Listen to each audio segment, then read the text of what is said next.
In today's video, I'm going to teach you how to point your Namecheap domain to Netlify. If you've already connected your site inside Netlify and now need your custom domain to actually load your website, this is the part that makes everything work. We'll be updating your DNS settings in Namecheap, so your domain knows where to send visitors. This process is simple, but it's important to enter each value carefully because even a small typo can prevent the site from loading properly. To begin, go to Netlify and open the domain management section for your site. Here, you'll want to copy the DNS values Netlify gives you.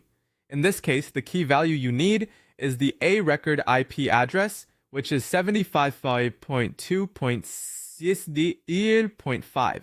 You'll also need the Netlify subdomain for your site, which will look like yoursite.netlify.app. Make sure you copy these exactly as shown since DNS records need to match precisely. Next, log into your Namecheap account. Once you're in, go to your domain list and find the domain you want to connect to Netlify. Click Manage next to that domain to open its settings. This is where you'll control the DNS records for your website. After that, navigate to the Advanced DNS tab. This section contains the records that tell your domain where to point. If you already have existing records for your root domain or for www, take a moment to review them so they don't conflict with the new values you're about to enter. Now add a new A record. For the host field, enter the @ symbol, which represents your root domain without www. In the value or points to field, enter 75.2.60.5. This tells the main version of your domain to point directly to Netlify. Then add a CNAME record. In the host field, enter www.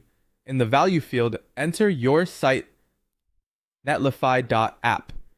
This ensures that anyone visiting the www version of your domain will also be directed to your Netlify site.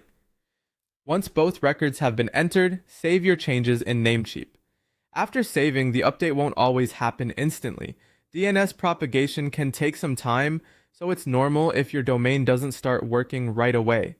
In many cases, it updates fairly quickly, but sometimes it can take several hours before the changes fully spread across the internet. That's it. Once propagation finishes, your Namecheap domain should correctly point to your Netlify site. Double check your entries if anything doesn't work.